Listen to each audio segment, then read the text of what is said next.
Dans la société d'aujourd'hui, on adore l'imagination parce qu'elle nous permet de rêver, elle nous permet de visualiser et de t'encourager dans tes changements. Ça, ok, c'est l'aspect positif de l'imagination, sauf que moi j'y vois un gros problème et je t'explique ça après le générique.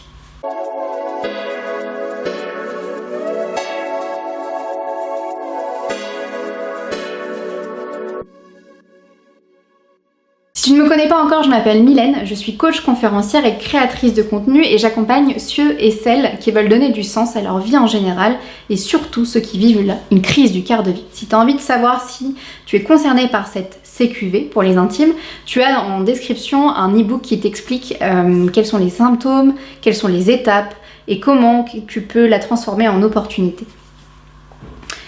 Dans ta crise du quart de vie, il y a un moment donné où l'imagination peut te porter défaut.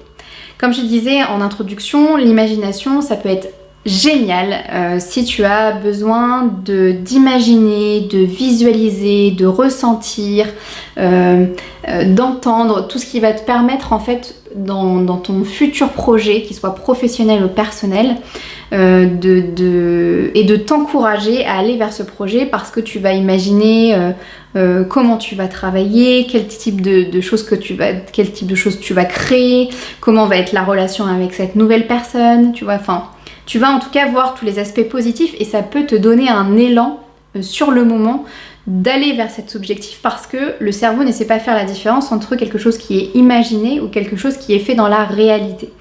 Donc, ça peut vraiment permettre à ton cerveau de penser que c'est la réalité et de mettre le rêve en réalité. Donc ça, c'est vraiment l'aspect positif de l'imagination et c'est vraiment un outil qui peut être vraiment très très puissant et important.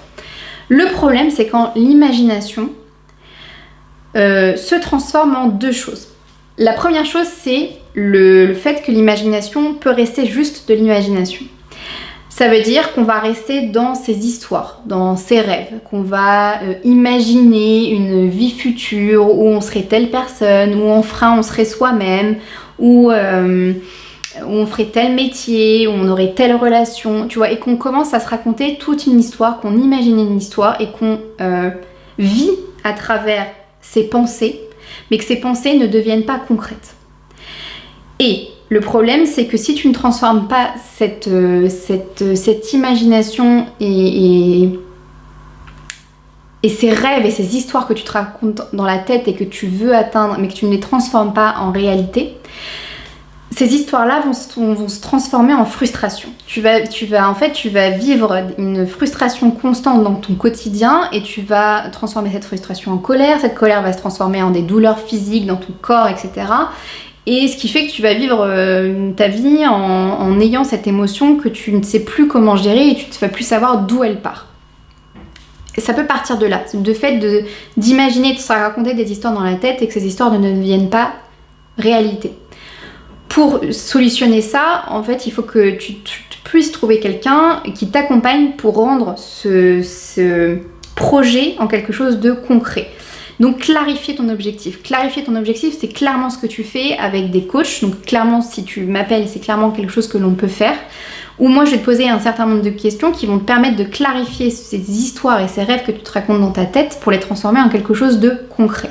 Pour que ton imagination vraiment et la visualisation que tu t'es faite de cette imagination soit vraiment quelque chose de positif pour toi dans ton quotidien et dans ta vie.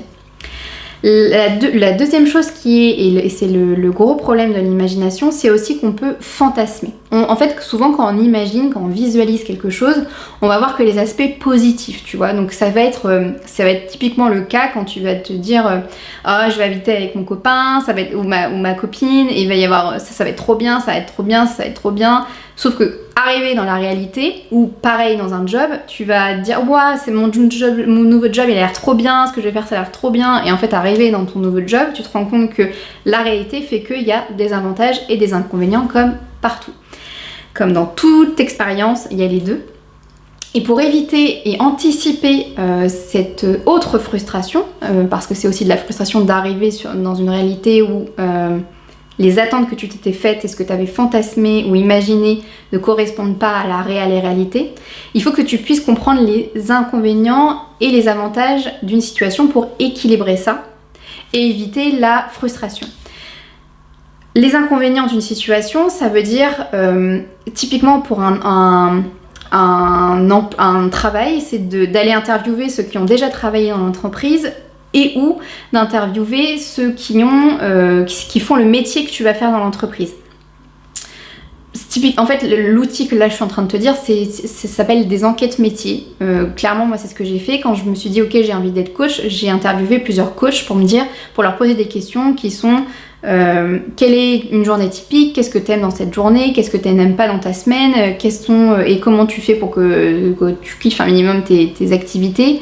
Enfin, tu vois, et même si les perceptions sont différentes des personnes que tu vas interviewer, les avantages et les inconvénients de chacun, ça va te permettre d'avoir quand même une vision globale et, comme je te disais, d'équilibrer ça et d'anticiper les inconvénients. Et quand tu vas arriver sur la réalité du terrain, tu vas te dire bah ça c'est ok, on m'a dit qu'en fait ça c'était un truc, ça faisait partie du quotidien, et donc tu vas pas traîner cette frustration qui pourrait te ralentir vers l'atteinte de ton objectif, de la concrétisation de ton rêve. Voilà pourquoi l'imagination peut être un outil hyper puissant, mais qu'il faut aussi savoir concrétiser cet outil puissant qu'est l'imagination, et qu'il faut aussi comprendre que ce n'est pas juste du fantasme, mais aussi comprendre, équilibrer les avantages et les inconvénients. Comment toi tu fais pour concrétiser ce qui se passe dans ta tête quand tu imagines des choses? Dis-moi ça en commentaire, commente, like, partage, parce que c'est toi qui fais vivre la nouvelle génération. Et on se dit à la prochaine vidéo, 17h. Bye!